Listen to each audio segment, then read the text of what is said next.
Welcome to XYPN Radio, where your host Alan Moore brings you into a community of fee-only financial planners who want to profitably and successfully serve Gen X and Gen Y clients. If you're ready to get the knowledge you need from leaders in your field, learn from forward-thinking advisors, and take action on your own goals, XYPN Radio is the show for you. Here's your host. Hello and welcome to this episode of XYPN Radio. I am your host, Alan Moore, and I'm excited to have Roger Pine, founder of Holistiplan and the winner of this year's XYPNLIVE FinTech competition on the show today. Roger started his career as an energy consultant before discovering the joys of financial planning. His wife was studying for the CFP and he started reading her study materials and ended up enjoying it really as much as she did. They both ended up working at her mom's fee-only firm in Texas and worked their way into being partners in the firm. Despite being a very successful advisor, Roger got an itch to learn how to code. That led him to start building some programs, and he ended up building one that he thought would allow consumers to do their own financial plans. He ended up pivoting into building software for advisors and has hit the ground running. The Holistiplan platform allows you to upload a tax return and get tax analysis for you to present to your clients. It's a huge time saver for advisors, and Roger has ideas to go deeper on providing in-depth tax scenario analysis, as well as ways to use that technology in other areas of their financial plan. This was a fun interview to hear his journey from financial planner to tech entrepreneur. Their platform and company have a bright future ahead of them. When it comes to compliance, most financial advisors want to run in the opposite direction. But compliance doesn't have to be that big scary monster hiding under your bed.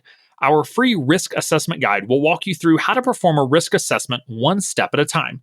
Learn how to perform a proper risk assessment and get access to our risk matrix and risk assessment table worksheets developed by XY Planning Network's in-house compliance team. Visit xyplanningnetwork.com/risk assessment to download your copy today. You can find any of the additional resources that we mentioned during the episode at xyplanningnetwork.com/229. Also, be sure to go to xyplanningnetwork.com/VIP to join our private group just for XYPN Radio listeners. It's the community of advisors we've all been looking for that's there to provide support when we need it the most. Best of all, it's free. I encourage you to check it out. Again, that's xyplanningnetwork.com/VIP. Without further ado, here's my interview with Roger. Hey, Roger, welcome to the show, man. Thanks so much for being on. Thank you for having me, Alan. I'm looking forward to it. Yeah, super excited to learn about your sort of career path and work as an advisor and now as a tech entrepreneur. You know, you've just had this really interesting journey that I think more listeners are on than they realize. I think a lot more of us have started tech companies than ever anticipated it. So I guess just to kick things off, can you give me just, we'll walk through a little bit of your sort of career path and, you know, what that has meant for you. So when you and I first met, you were a financial advisor. Was that your first career, or I guess how did you get started in the industry? That was career 2 for me. Yeah, and we met years ago, Alan. You know, I remember standing with you at a conference, a NAPFA conference, and you had not yet started XY Planning Network. And I remember you were so pumped up to start, and you were like, "Michael's not ready. He needs a little more time." and I was like, "This guy is either crazy or he is on to something big. I don't fully understand it." At the time, I didn't, but it's really amazing to see you and Michael there up on stage. Not long after, not many years after, having built something awesome. Amazing. That is our relationship. I'm trying to get things done, and he's like, "Really? Maybe take another week." Like, I don't want to. Yeah, you were so ready. So yeah, back whatever year that was, financial planning is my second career. So I spent my 20s as a consultant in the energy industry. I worked all over the world. I did a lot of stuff with energy trading companies. When I graduated college, there was this little place called Enron that was kind of a big deal, and they were going to change the whole world. And so everyone who knew anything was trying to get kind of in the orbit of Enron and people like Enron. Well, that didn't end well for them, but I kind of stayed in that area and did a lot of work on the oil and gas side. And I did that for 10 years. And the reason I got into financial planning was through my spouse. So my wife, Natalie, she was working as a hedge fund manager, and very few hedge fund managers even know that financial planning is a career that exists, let alone one they'd want to be involved in. But Natalie is unique in that her mother, Janet Brio, started a fee-only financial planning firm back in 1986. She was one of the pioneers, really. And yeah, that's early. Very to be early. fee only. She was one of the first chairs of NAPFA. her pedigree is probably unmatched. But so Natalie kind of grew up with this world of what financial planning is, and so she was contemplating giving it a try. And so she starts studying for the CFP exam. And back then, I don't know how it works now, but back then the College for Financial Planning would send you this big stack of books for each module. And so for insurance, you get a stack of books, for investments, stack of books, etc. And she's reading through this stuff, and I'm kind of looking over her shoulder. I'm like, hey, that's kind of interesting. And before long, I'm just devouring these things. And so it reached a point actually where I was like begging her to, they would only send you the next round of books when you finish the test for the first round of books, right? And so I was like begging her to hurry up and take the test so the next one could come in the mail. I'm sure she loved this. Here she is under the pressure. That's awesome. So that's how I kind of got interested in it, was through her. And she did go and join Brio Financial Advisors in 2007. I joined a year later, and I worked there for 10 years. I worked as a financial planner for 10 years at Brio Financial Advisors. So it's interesting. I bet we've had a couple of dozen people on the show that started their career in consulting, which baffles me because I've been in the financial planning world for 10 years, and like I'm probably just now getting to the point where I would be confident enough to call myself a consultant and work with people. So it's always interesting to me how people come out of college and are wildly effective at what they do. So no shade on the career. It's just it blows my mind. So like just out of curiosity, what type of work were you doing as a consultant? Because I am sort of curious what skills you learned from that world that have translated into the second and now third career that you've had. Yeah, it translates very well. You can almost drop consulting straight into financial planning. I mean, obviously the domain knowledge is totally different. But I started out. I studied engineering in college, so I started out on the tech consulting side. I did a little more business type consulting towards the end. But a good consultant, I mean, I would go into these places. A 22-year-old kid, I don't know more than them about their own business, right? I was brought in to there was some kind of change that this business wanted to go through. They were implementing a new software system. They wanted to reorganize the way they did one thing or another.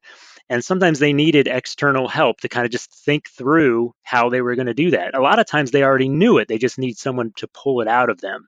And so and sometimes politically it's the only way to get it done, right? I mean, sometimes you have to say, hey, we don't want to do it, but Accenture says we got to do it. So here we go. There's any number of reasons why that has to happen. But the job of a consultant is to go in and ask very detailed questions, to be a good listener, to then communicate back to the client what they already know but may not have thought of in that particular way, to bring, yes, some domain insights into the table. But it's a lot of communication. It's a lot of getting to know your client. And those skills obviously translate one to one to what a good financial planner has to do. The type of consultant is different. The type of client is different, because I was dealing with an industry or a business rather than a human being or a family. But even businesses, you're still trying to build relationships with people. You go into this client site, you got to figure out what the dynamic is of this family of people who spend all day together. So I found when I got into financial planning, there was a lot of time to learn just the nuts and bolts of how we do it. But the core competency of going into a client meeting and exuding confidence and then following up with good communication, like, consulting was the perfect background for that. So if anyone's listening here who is a consultant, I say go for it. Come on over to financial planning. Get into financial planning. Like I said, yeah, I should probably go through and try to make a list of everyone who came from consulting. Because again, like I hear that of like, oh, you could hire a consultant for that. I think of consultants as subject matter expert on which CRM should we select, Salesforce or Sugar, and help with the implementation, which is a certain level of expertise. But in terms of like new programs and projects, and quite frankly, as you said, people just needing sign off because someone said they had to do it, that all makes sense. Yeah, and project management too, Alan. I mean, clients know to save more money, and a lot of these things they know on one level, but just the organization of how to go about doing it, sometimes they just need external help making that happen. And so consultants are able to do that well. And I would imagine if we talk to a financial planner who went the other way into consulting, and it does happen, they could tell you that it translates very well in that direction too. Yeah, that's a really good point. So you got into financial planning, and did you sort of keep any of that old client base or connections? Did that feed some new business for you, or did you really sort of press reset on the network and jump into financial planning and start working with a different client base? It absolutely did not translate at all. Geographically, I had moved. So Natalie and I, we were living in Europe up until we moved back to the United States. So we knew plenty of people who might be great clients if we were still living in London, England, but we weren't anymore. And then my friends and colleagues in energy, I don't know, I just never even really thought to turn that into what we would do. Our firm had a niche. Our firm is based in, and by the way, I'm going to keep saying we and our firm. I don't work there anymore, but it's so close to me that I'll continue to do that by accident. But Brio Financial Advisors, a good portion of their clients are academics. So there was a niche practice there, being in College Station, Texas, home of Texas A&M. That was a group of people that I had no interaction with prior also, right? So my worlds did not, the Venn diagram of my old and new worlds did not overlap at all, pretty much. And I will say, convincing you to move from London back to College Station, Texas, someone is really good at sales. But I think College Station is awesome, but a little different from London. Yeah, you've been here a few times. I've I seen you have, here. yeah, come down for Texas A&M. That's really the only firm, or the only firm, I should say. I mean, for like 100 miles or something, right? Like you kind of got a lock on the marketplace down there. We were the only game in town for a very long time. Yes, And I always mispronounce it. It's Brio, correct? that's correct. Yeah, BRIAUD. That mean D, Bryod. That's how you can tell if it's a telemarketer, because if they say it wrong, click. Then you just know. So Brio, what type of clients? I guess you said is this sort of the typical millionaire next door? I know y'all were known for having and doing a lot of trust work. So I guess what were the types of clients that you were working with? College professors are very much the millionaire next door. I mean, that book could have been written pretty much as a case study about college professors. These are people who not it's very rare you'll meet a college professor with $20 million unless it's inheritance, but you will regularly see those with 1 to 5 million, and they kind of gather that over time almost by accident, because money's not a lot of times what motivates that group of people. It's the status within their profession or whatever research they're pursuing. They're fascinating people to work with because they're brilliant. They have high expectations for you to know what you're talking about, but again, money isn't the only thing they're worried about in their lives, and so they're pretty hands off once they trust that you know what you're doing. But yeah, I mean, people living in the same house they bought, 45 years ago, that sort of thing, sitting on $5 million with no plans on how to use it. Very common what we deal with in that market. So was that sort of the defined niche, or just, hey, you're in College Station, so therefore you're going to get a bunch of these clients coming in the door? Yeah, that was I would say, just a natural niche that happened. What happens probably with any niche is, the word of mouth starts to spread across the country. So while, yes, we started just because we're in a university town, professors move to other universities or they have research colleagues in other places. And so over time, we developed a book of clients who are nationwide, actually international, even all within academia. And that wasn't like the stated niche, like we are an academic only firm. It was probably 60% of the client base, though. Okay. So what was sort of yours and Natalie's path to becoming advisor? Sounds, I mean, you said she joined about a year before you, run by her mom, and I'll ask about the family dynamics here in a minute, because I have worked with family, and so be interested to hear your experience with that.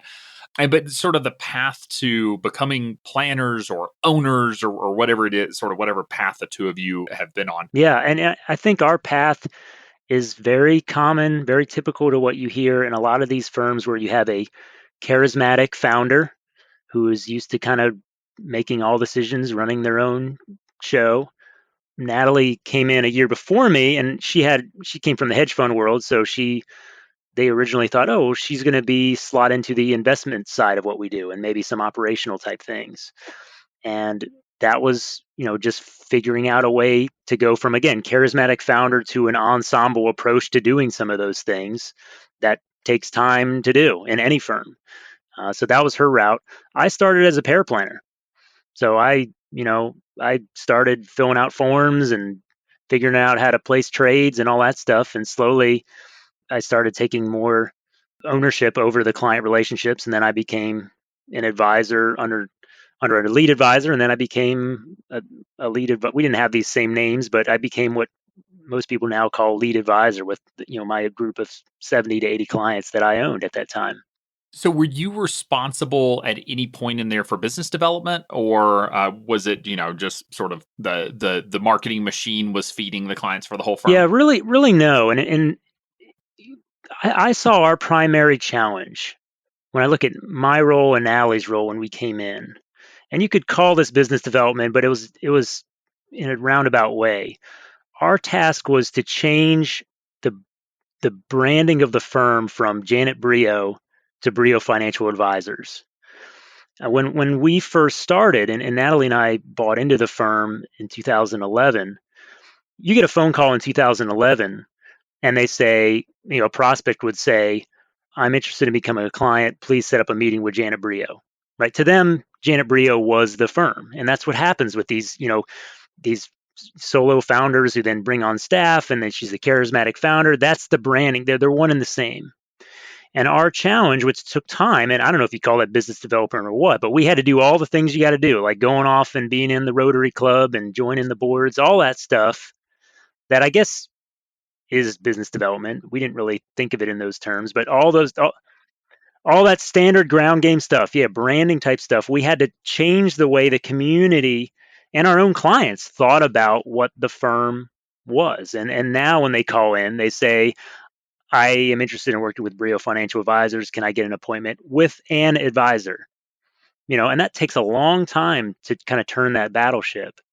So I guess in that sense, that was our business development task, is to that allowed us then to have a much wider funnel, allowed us to then also just onboard a lot more clients because they weren't just bottlenecked with one person. And then you have to have that conversation about, "Oh yeah, well, you're actually going to be working with this other person. I know you wanted Janet Brio."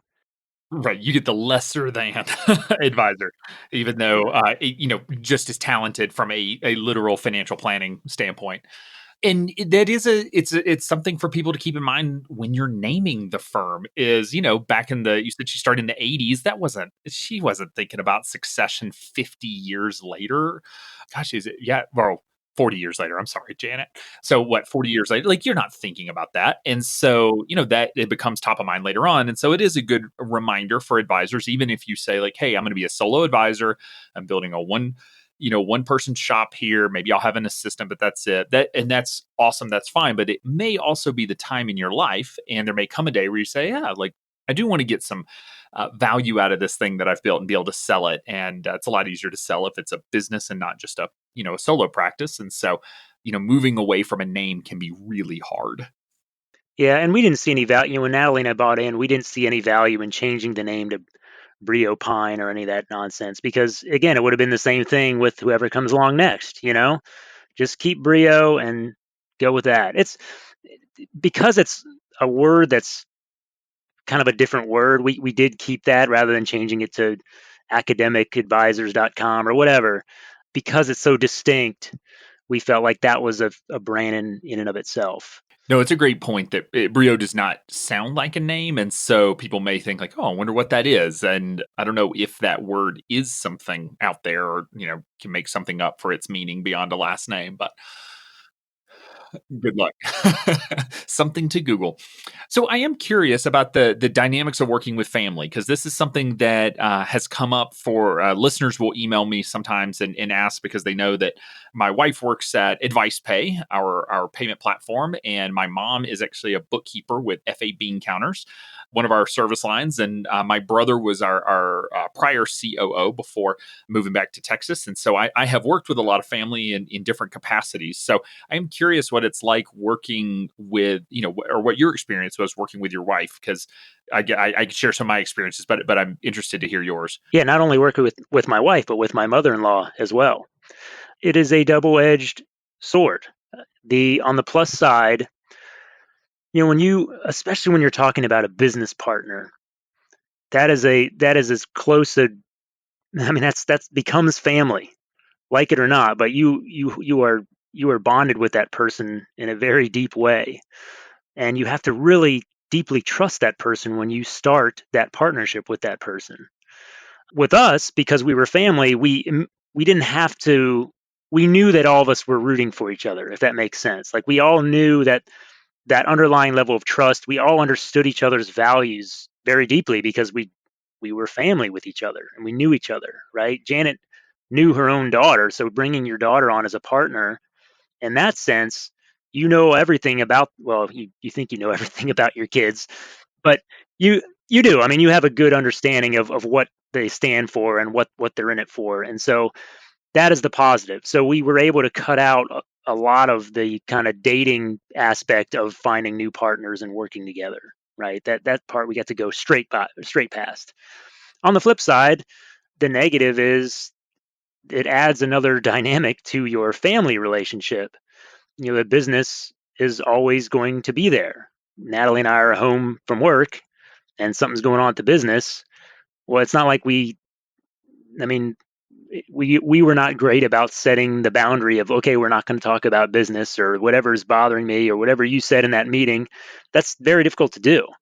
And so that's the piece that takes some work, and sometimes people might need to work with coaches. We did not work with a coach. In hindsight, maybe we should have, and I know some exist out there.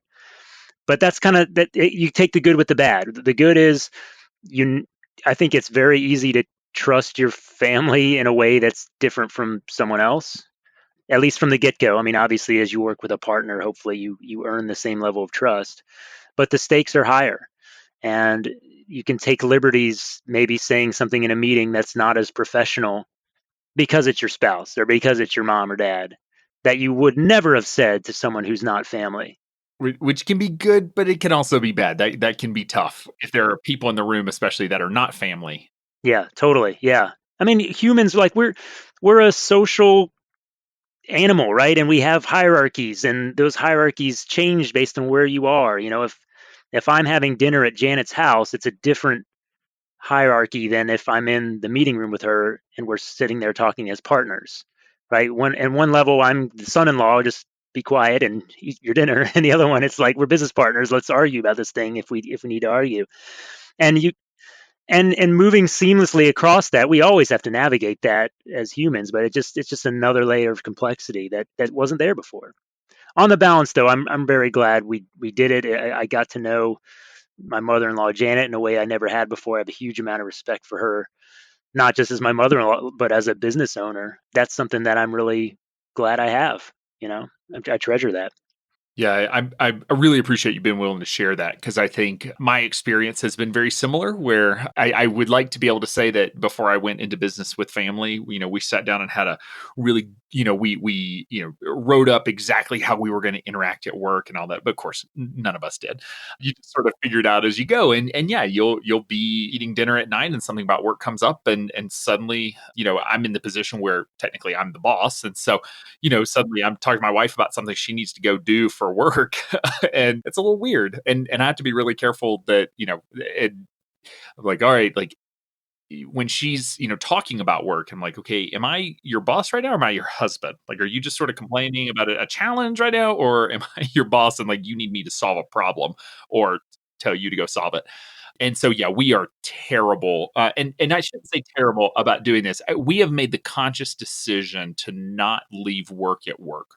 That's something we actually really value, is that we bring the personal to work and we take the personal home, and we enjoy that interaction.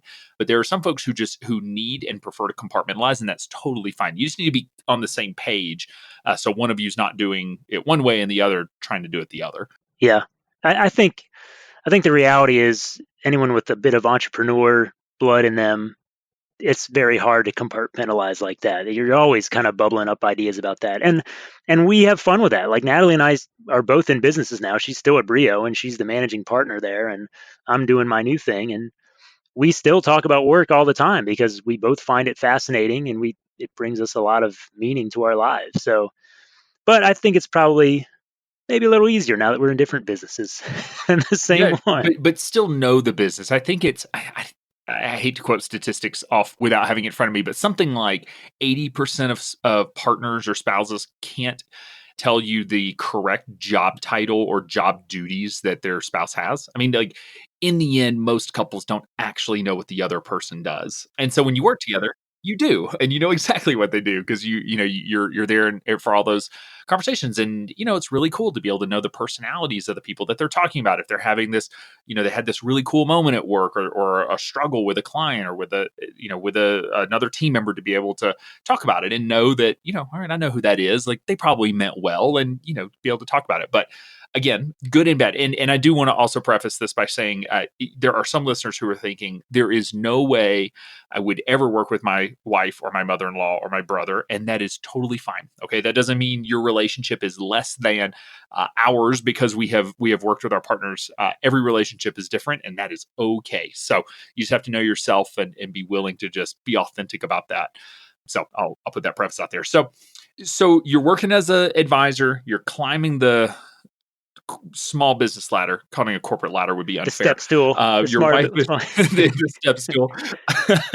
You've become you've bought in as a partner. Your wife's taken over as managing partner, and I presume you have an idea. Talk to me about sort of the initial sort of idea for Holistiplan and how this ended up, sort of coming to be. Yeah. So, I was talking about how our task was really to institutionalize not just the brand, but even the way the business worked.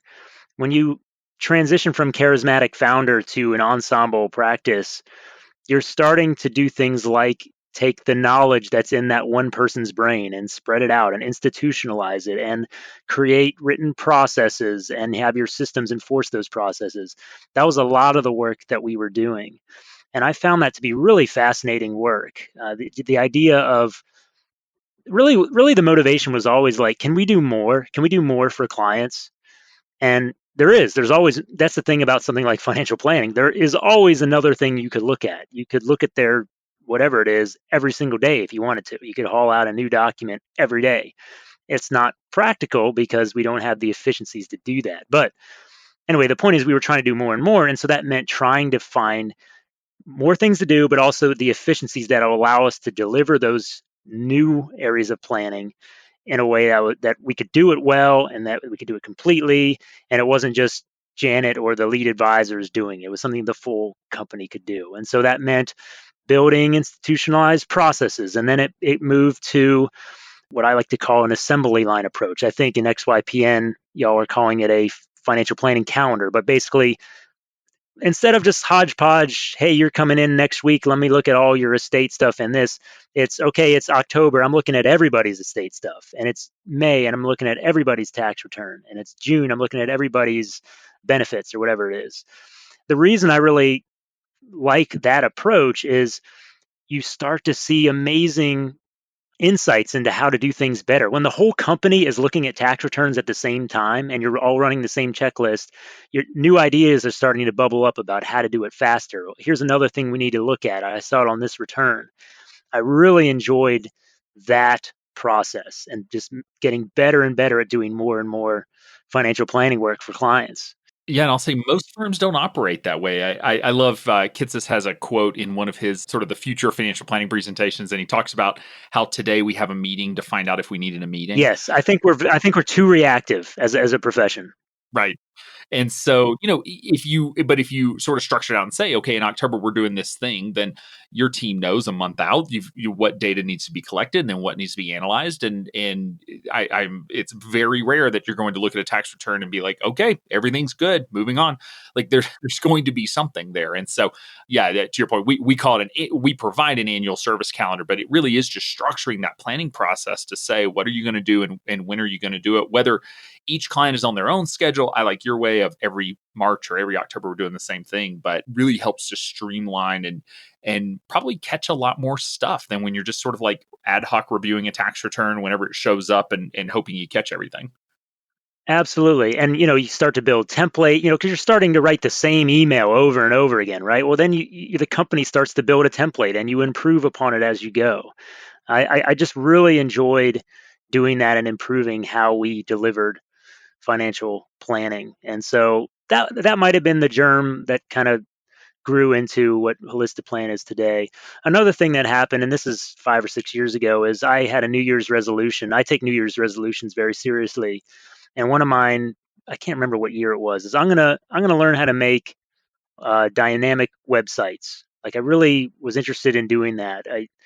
I'm not a artist. I can't paint things or sculpt things. I do some theater type things, but the idea of have an idea for a product and then being able to create it and make it exist in the world was really, really appealing to me. And if you're an inventor, you got to go get a factory to manufacture it. But with software, you can create it and then you can distribute it very efficiently. And so that idea just really appealed to me. And so in the background, while we were doing this other work, I was teaching myself how to code. I said I was an engineer in college, but that's like, this is what an if statement is. That was about all I knew. So yeah, I started learning that and I started building systems for our own firm.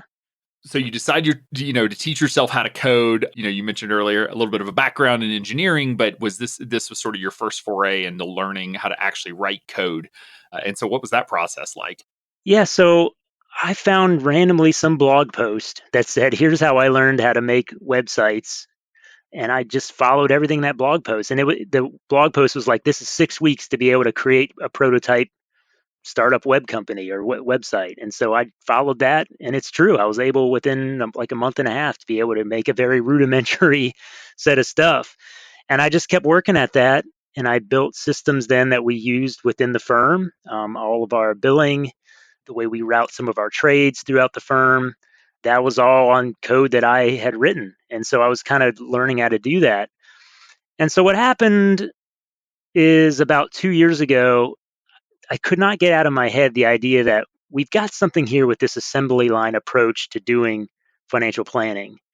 But the reality is it's still incredibly inefficient. I mean, planning is at best scales linearly. I mean, we had 260 clients and like 13 employees, which is great. I mean, we gave really white glove service to these clients that we had, but there's a lot of people out there who really need financial planning help. And the high net worth clients is literally the 1%. And there's 99% more people out there who need this stuff.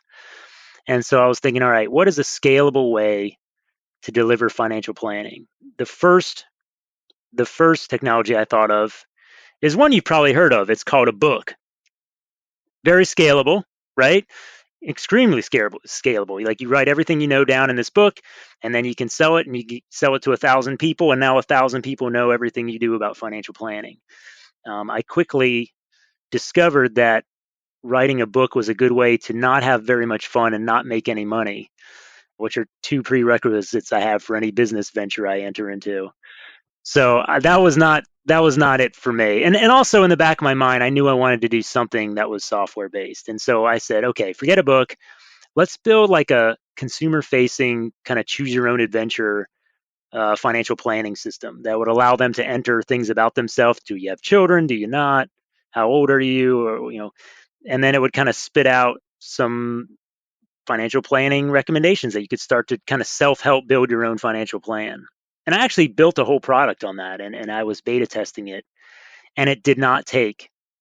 It didn't take for, I think, two reasons. One, I was not built for what that type of product needs, which is a ton of educational content.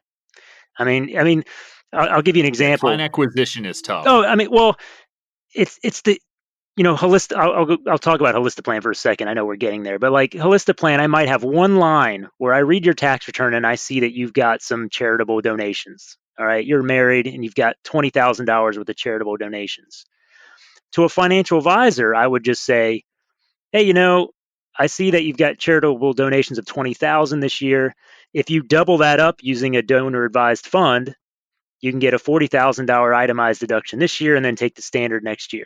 And most advisors know 80% of what I just said.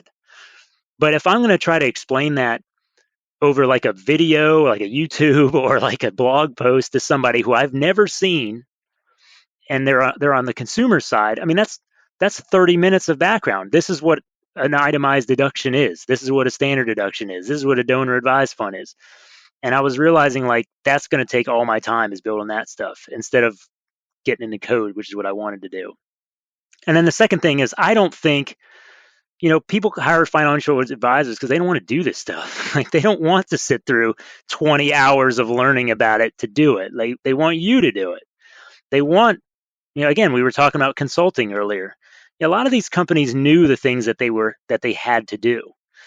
But a lot of times they brought in a consultant to help actually make it happen. The accountability, the organization, the expertise, yes, to help make it happen more efficiently. But people know, it's just they don't necessarily want to do all those steps. And so, anyway, so that was my consumer facing company. And so at the end of 2018, again, I take my New Year's resolutions very seriously. I share them with some of my friends, and I shared with this group of friends, like, I'm going to figure this thing out in 2019 or I'm going to give up. And I said, I'm going to try to do something that's now advisor facing, does the same thing. I really liked that choose your own adventure concept. It's basically a very detailed checklist. If I know these things about a client, then these are probably the recommendations I would make to that client. And if I know these other things, I would change them this way. That was the core of it that I really, really wanted to work on.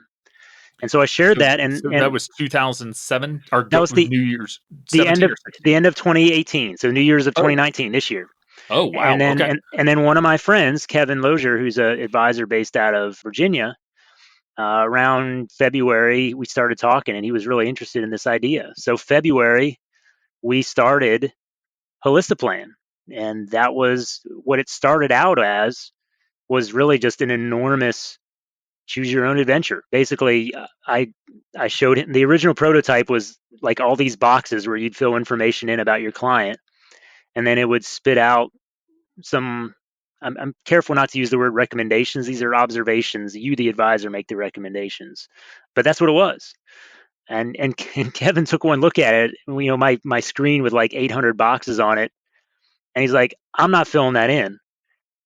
And and I'm not asking my client to fill that in. And he was the one who had the insight of, okay, the software needs to read in these documents to gather this information. We need to pull this information from where it already lives and not ask some horrible, some person in a terrible job to enter it all in. And that's really what it became. It was the marriage of this, what I now know is called an expert system, which is a system that takes in inputs and spits out observations or recommendations, and this idea of reading in documents, the OCR, the optical character recognition piece that's on the front end of that. And that's Holistiplan. We started in February and had a beta out in May, and then XYPN Live is when we kind of became mildly famous, because we won that competition with, at that time we had like 50, not even, maybe 30 customers at that point. But we had an idea that seemed to really resonate with people. That's awesome. So I want to dig more into Holistiplan. I have a couple of questions before we get there. Back to your 5 years ago, teach yourself to code New Year's resolution. I'm just curious if you used any particular course or program, or if that was just all self-taught. I did. If I can dig up this blog post, I will send it. I don't know if you have show notes that you use, but I've sent this one blog post to other people because this thing changed my life. But yes, there's a lot of good stuff online. Udacity is that's a self, teaching. I took their beginner programming course, and that took me through, building some stuff. There's some online tutorials. I think one of them was called Learn Python the Hard Way, I think is the name of it. Again, I can send you this stuff, but then when you really want to start building like a product, a thing that you can interact with and that, you log into and it's interactive, there are these web frameworks. And the one I use is called Django, DJANGO. And they have a great tutorial just on their website. And if you go through that, you have to do some of that foundational work first to know just how to set up your computer to run Python and stuff like that. But I can guarantee you within a month and a half, you'll be able to build a usable site that, it's not going to be Holistiplan, but it'll do something. I think my first site I built was a shopping list for my family. So like my wife and I could both log in and we could add stuff to the shopping list. And then when you're at the grocery store, you could pick things off the shopping list. There's much easier ways to do that now, but back then that was kind of a novel thing that was hard to find. So that was a thing I built. And then it just kind of went from there. So that was going to be my second question, was what language did you really focus on? Because most web interfaces, CSS or HTML. Sounds like you learned some Python and then are using this platform for it. Yeah, Python, and then you got to learn your HTML and your JavaScript. It's kind of in that order that you go. And then the second question was going to be about the transition from from your full-time job into Holistiplan. Then I want to dig into the tech, but can you talk about sort of the decision there? And I don't know. I'm assuming you could have gone part-time or done something else, but it sounds like you had a clean separation and then ended up launching this product. So just sort of curious about that. Yeah, I wish it were cleaner, honestly, Alan. I it's like I'm 41, so maybe I was hitting my midlife crisis, my first of many midlife crises. I don't know how many I'll have, but I really was interested in this problem, and I was finding myself working on it late at night. You do your job, and then you get the kids in bed, and you do your exercise, and then from like midnight, from 10 o'clock p.m. till midnight, I was working on this other stuff, and I wasn't ever really going to move the ball forward if that's how I was working on it. And so it was a difficult decision to make, but it was the right decision to make. I said, look, I need to give up my client relationships. And of course, that is very disruptive to a business when one of your lead advisors and one of your owners of the business says, hey, I'm going to go off and do this other thing. And I think to mitigate that to some extent, did it a little bit halfway, and we should have done it all the way. So basically, yes, we did take away all my client relationships. We transferred all of those to other advisors. But we kind of messaged it like, well, Roger's working on something else, but he's going to keep helping out on these things, and we didn't do a clean break at first. And that was a challenge because you can't do a good job if you've got one foot in each thing. And that wasn't good for anybody. And it was really only once we made the decision that that wasn't working well that I was really able to take off and make real headway on the new project. And I think honestly the business was better off too once I was fully out, because they didn't have to kind of look at each other and be like, is Roger supposed to be doing that thing, or are we doing that? They were able to move on and then really decide who was responsible for what of my old responsibilities. But yeah, that's a transition. That's not an easy thing to do for any business when you pull someone out of that kind of role. But they made it, and they're doing just fine without me. Probably better without me. We'll see. We'll see about that. Yeah, I mean, you do, and this is not a shot at you by any stretch. I mean, for all of us, we do learn that we can all be replaced. No matter how core we are to the business as an owner and a lead advisor with all these relationships and all of that, like you can survive losing anyone. Now, you lose everyone, that's hard to survive, but any one person, you can make it. That doesn't make it easy. It just makes it survivable. Totally. And again, the family dynamic was part of it too, right? I mean, it's one thing if you've got business partners and you're like, hey guys, it's not working out, I got to move because of my family or whatever. But this was my family, so like I wasn't just leaving the business, I was dumping a whole lot more work on my spouse, right? And so that, you talk about the pros and cons of working with family. When it doesn't work out, or when you have to make a large change like that, it's disruptive both for the business and for the family, for sure. And we had to really work through that for some time. Yeah. So how has that been? With that transition. I mean, was your wife supportive of, hey, we're going to start this tech company? Because I mean, yeah, you've got some customers now, but that means you're reinvesting into the business. So you lost that salary. So how was that conversation just around family finances? Whether you had been working at that firm or you had or you were at a different firm, either way, you went from, I'm assuming, a comfortable salary to a salary of zero. Yeah. Well, though, remember though, the salary was coming out of our business, so you fire me, and suddenly our profits go up. That's not a bad way to do it. The sad reality. Yeah. As my spouse, she was very supportive because she knew that I really wanted to do this. She knew that this was always kind of in the back of my mind. I always wanted to start a thing. I mean, I got a lot of satisfaction from coming into a business and helping to transform it, but starting something from scratch had always been something I wanted to do. So she was very supportive of that, my spouse. My business partner was the one who got stuck with a lot of work when her business partner left, right? That also my wife. And so that was harder, and and she was more conflicted about it than just my spouse. And that's a whole other conversation she could have about how she managed that. Financially, we're very privileged that we, you know Brio is a well-run business. It supports our family, and so we have quite a bit of runway for me to get a Holistiplan up and running. And we don't really have to worry like if we would have if we were, back in our 20s living in a tiny shoebox apartment. It's just it's different now. So you went a little bit into Holistiplan, but can you give me just and give listeners the high level, like what does Holistiplan do today? Yeah. So what it does today, we've only got you log in. There's 3 screens total that you see in our software. So it's easy for me to describe it or give a demo. But basically, it's for doing tax return reviews. Tax returns reviews are really should be part of any financial planner's toolkit. Your tax return is a very, very rich document that gives you a lot of insight into a client's financial life. But the problem is it's can be quite time consuming. It's an ugly document with a million pages to it. So we automate the process of doing a tax return review. So screen one, when you log in, you've got a list of all your returns that you've uploaded.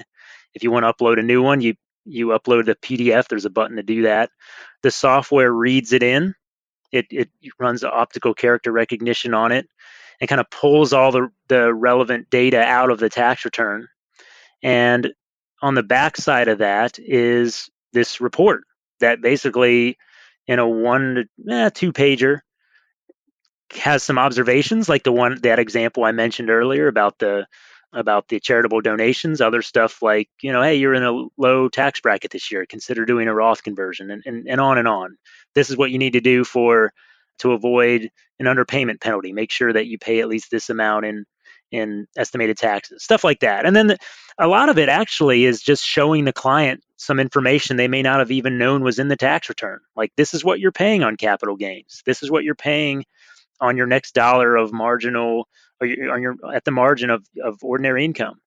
Your modified adjusted gross income is this, and therefore you are eligible for these types of credits and not eligible for these other things. So that's what the report is. You kind of have to see it to believe it, but it's meant to be a full tax return review that you would then be able to deliver to a client in a white labeled branded report. The third screen is a scenario analysis. So if you want to take it further and say, okay, the system says that I should consider doing a Roth conversion. Well, let's play with the numbers for 2019 or 2020. What happens if I do a $30,000 Roth conversion? Oh, but we're going to be realizing that capital gain on selling the beach house, and just playing with the numbers. It's scenario analysis, and that's it.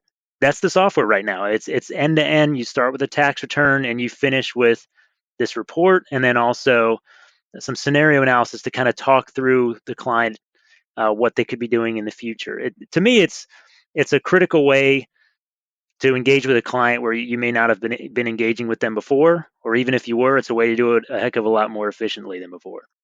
No, that's awesome. Taxes are one of those critical components that we take one class on in our CFP program. So I feel like there's probably a couple of groupings of advisors. There's the advisors who just completely ignore taxes and know nothing about it. That would be really tough to do. I'm gonna say that's a very tiny percentage. And then the bulk of us took a class or maybe 2 classes in accounting and maybe worked at a Vita clinic or something in school. But in the end, like, we know enough to spot BS, if you will, when it comes to taxes. But, ask me to explain all of the, nuances of any real tax program, it's going to be a little tough. And then you have sort of the third group of advisors who are CPAs. I mean, I'm always amazed by the number of financial planners who come from the tax background and really got into financial planning. Would you say that Holistiplan is really designed for all three of those cohorts of advisors? Or if I have a CPA and I'm a expert on tax, am I going to get in your am I going to get in your software and go, "Oh, I don't need this"? Like, no kidding. we've seen, I mean, I can answer that and say both or all three because I've seen all of them. If you're a big ensemble firm and you're already doing a bit of tax planning or a lot of tax planning, for you the value is in the efficiency gained. And the value is also not just the efficiency gain, but the consistency, right? I mean, it's one thing if you've got 10 employees and 10 of them are doing tax return reviews, are you going to get the same exact deliverable every time out of all 10 of those people? It's unlikely, even if you've got all the best processes and everything. So our software creates one consistent report. So that's that end of the spectrum. The other end of the spectrum, and they're there. I know they're there because they tell me, is like the people who say, I knew I should have been doing more tax return planning, tax return reviews, but I just haven't been doing it, and this helps me do it. So for some it's the efficiency, for some it's really just the access to a checklist that they haven't had before. And to the latter group, I think it's, I mean, it could be transformational for them because they're able to deliver a product that's at the same level as those other guys I was talking about. That big ensemble firm that's been building their checklist for 15 years, year after year, building on that infrastructure. We've got all that in the software. So now someone who's just a solo, they're able to deliver that same level of detail that the ensemble firm is. So that's actually that's the side that makes me really excited. As it turns out, those big enterprise firms are the ones who maybe bring more license money to the table. But I'm committing to working with both ends of that spectrum because I think the combination of the two of them, I think, will really move the profession forward. My goal, Alan, when I started 2 years ago, I said to myself, if I could just impact 1,000 people. Brio had at the time about 260 clients, and I just kind of multiplied that by roughly 4, and I said 1,000 people. If I can impact 1,000 people and get them better financial planning, that would be success for me. And we've already, as of this morning, done tax return reviews on over 3,600 tax returns.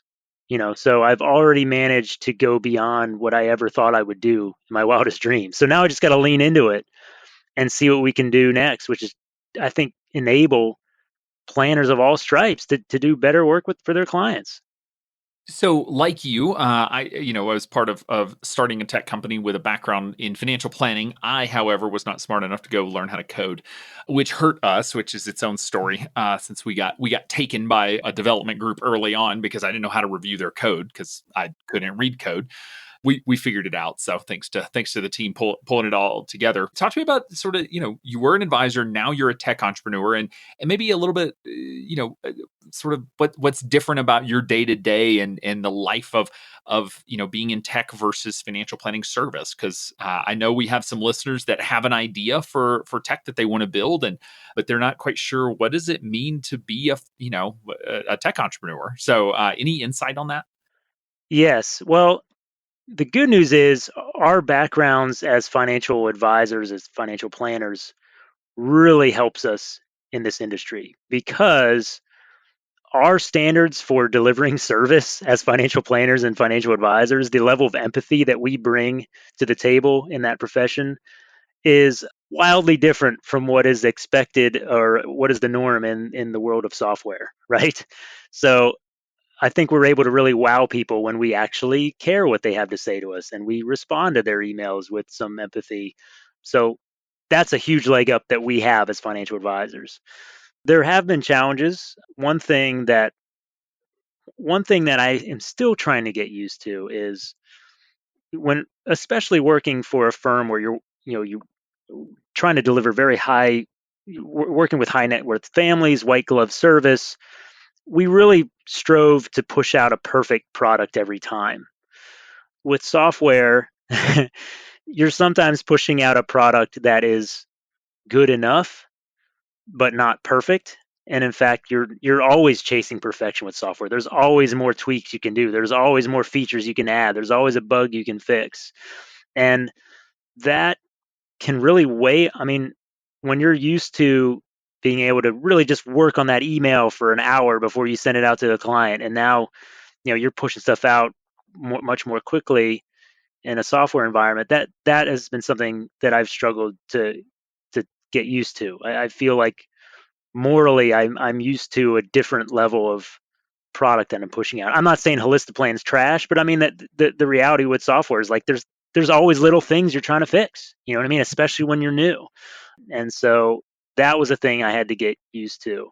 And then related to that is on the customer service side. I mean, we Holistiplan now has more subscribers than we had when I worked at Brio, than clients that we had at Brio. You know, we have many hundreds of subscribers now, not in the thousands, but hundreds, and serving them in a way that is up to the standards that we're used to as financial planners is challenging to do. They don't all get the 3-paragraph email that explains every nuance of what of what they're asking. You know what I mean? And so that's been a thing that we've had to try to turn the battleship on. But I think on the whole, I think it's truly an advantage though that we have that background. I mean, not just knowing the domain, but just having those expectations for ourselves to get back to people the same day if we can. To that's going to help us in the long run as we set the tone of the values of what our company's about, and how we're going to interact with our clients. It should be the way that advisors work with their clients. That's kind of the vision we have for our company. I'm sure that's how you're approaching it with yours as well. That's in our DNA. That's how we operate. No, it really is a great point that just the volume of questions that come in and what's messed up, whether there's bugs in the system. I mean, you're responding in a different way. You don't have a couple of days to go run a bunch of analysis and try to figure out, what's going to be the next choice. It's like you got to get it fixed, or at least provide a workaround and then go get it fixed. And so definitely the day-to-day is definitely different, and one of the challenges, like any entrepreneur, is where to spend your time. Is it better to have a sub 30-minute response time on tickets? Well, that's great, but that means that you can't really get into flow when it comes to coding.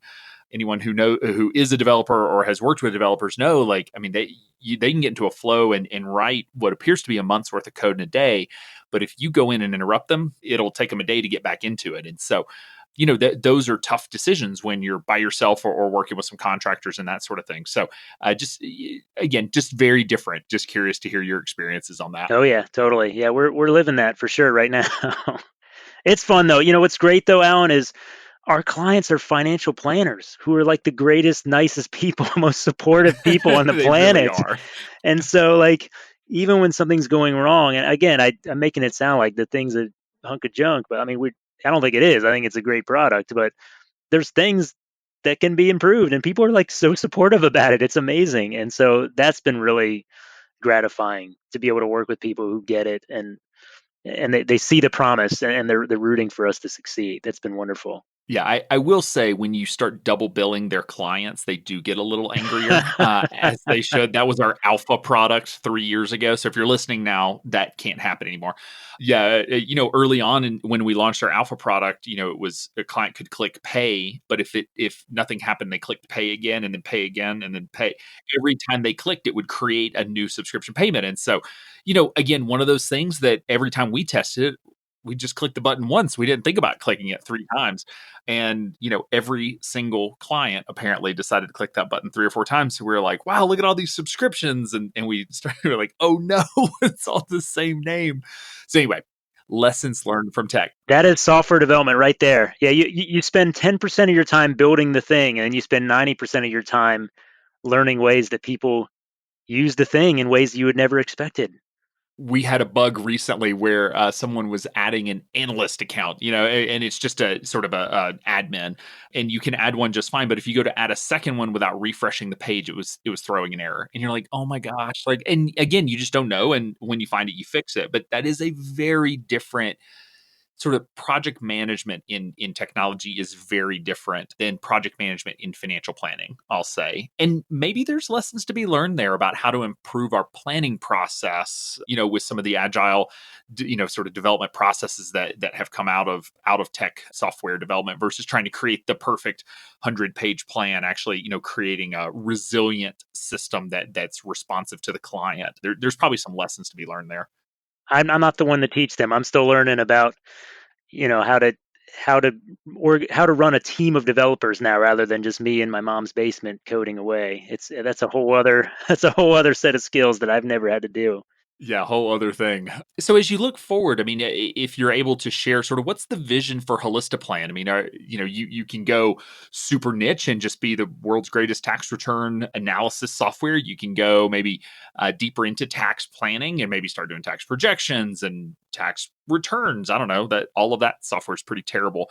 You can, probably use your OCR technology and some of the ideas to do this for insurance documents or estate documents. So I guess I'm just sort of curious what you see for at least for the next year or two, sort of the direction that you're trying to go with Holistiplan. It's hard to say. I'll tell you why. Like when we started, the second thing you said was what our original vision for the product was. And in fact, when we started the product, my original prototype wasn't even in tax. We started with property casualty because it just had fewer variables to enter, and that was kind of what we did with the prototype. If your car is this old and your collision coverage is this, then maybe you think about this. If your net worth is this and your umbrella coverage is that, maybe, so it was that kind of stuff. And in fact, that code still lives down in the underbelly of the system. And our original vision was exactly that, which is these same concepts, this expert system thing, we could keep applying it to other parts of financial planning, insurance, even estate. The more and also those things can start to talk to each other. I mean, right now, for example, if I see on your tax return that you have Schedule C income, so you're self-employed, I can spit out a recommendation that says an observation, sorry, not a recommendation. I can spit out an observation that says, hey, I see that you're self-employed. You may consider contributing to a solo 401k or a SEP IRA. But I don't know, my software doesn't know if you already have a solo 401k. But you, the advisor, know that. But if I was able to pull in information from, say, the portfolio management system, now I have two things I can work together on. Another thing that the tax return doesn't have, your age. So I can see, yeah, I mean, I can kind of guess at it because there's a checkbox if you're over age 65, but I don't know if you're eligible for qualified charitable distributions from your IRA because I don't know if you're 70 and a half. I would love to pull that in from the CRM system. And so my point is, like, I would love to start to create a much broader mosaic of information about these clients and spit out even more detailed information about them. That was the original vision for Holistiplan. I still think we'll probably experiment with that, but I'll tell you, we are way deeper in tax than we ever expected to get, and there's just more you can do. Yeah, that's a never-ending project if that's all you ever want to do. So Yeah, and really our approach has been listen to advisors about what they want. I'll give you a good example of that. We had no plans to ever make a scenario analysis screen. That software already exists. The stuff that we do with OCR and with the report and the expert system stuff, that's pretty unique. That's not out there anywhere else. The scenario screen, there's other software that does that. My firm used tax tools. I know B&A is another software a lot of people use. We didn't want to build that, but a lot of advisors were like, hey, you need to dump this information you're reading into B&A and tax tools. And I look up those systems and they don't have a way to import data. And so people are like, I love your software, but I need to be able to do scenario analysis. And so we're like, all right, well, we'll build a scenario analysis screen. And so that's been a big part of what the software is now. And that was never part of our original plan had you asked me 6 months ago. And now we're starting to get the question of, okay, I'm doing scenarios this year and next year, but I want to see a 30-year projection of what do I do if I do those 4 years of Roth conversions between retirement and turning 70 and a half. And then those sorts of more detailed long-term scenario plans. Our software doesn't do that right now. And so I suspect we will do a little bit of each, and we will listen to advisors about which ones they value, and that's where we're going to go. I really trust the community to be smarter than me or Kevin individually about what's going to land with the software. But remember, I mean, my original motivation was I want to bring financial planning to more and more people. And so if there were just me, a mad scientist in my basement, I'd probably say, let's use this technology and spread it out. Let's look at estate. Let's help people look at insurance. Let's look at benefits. and basically everything in that annual calendar. Let's make it all those pieces much more efficient. I would love to do that one day. I love it. Well, Roger, thank you so much for taking the time to come on the show and share, just about your journey, which I think is just so awesome, from life as a consultant to life as a financial planner to life as a tech entrepreneur. And the software is awesome. Obviously, the winner of our FinTech competition, which we had, I'd have to go back and look, 24 or 25 original submissions and 6 finalists. So that was not an easy win. There was a lot of awesome tech platforms in there. So congratulations on that, and wish you the best for moving forward. So thank you again for taking the time. Alan, I just want to thank you for doing that FinTech competition. It's obviously it was life-changing for our business. It's such a great way to invest in the future of our profession. It's a way to, it injects new energy into what's happening in the financial planning profession. There's now a product out there, Holistiplan, that has hundreds of people on it, and improving it, and hopefully improving the work we do for clients, I think, to a large degree, because that competition exists. So thank you. Well, awesome. Well, thank you for that. When it comes to compliance, most financial advisors want to run in the opposite direction. But compliance doesn't have to be that big scary monster hiding under your bed. Our free risk assessment guide will walk you through how to perform a risk assessment one step at a time. Learn how to perform a proper risk assessment and get access to our risk matrix and risk assessment table worksheets developed by XY Planning Network's in-house compliance team. Visit xyplanningnetwork.com/risk assessment to download your copy today.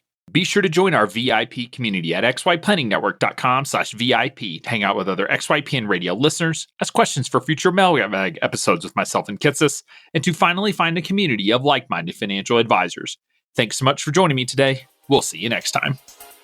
You're not alone, and you're not crazy. It's scary starting, building, and growing your own financial planning firm. And that's why we put together a free private community just for you, the Cutting Edge Financial Planner. Go to xyplanningnetwork.com/VIP or text XYPN Radio to 33344 and join a network of thousands ready to change the lives of Gen X and Gen Y clients.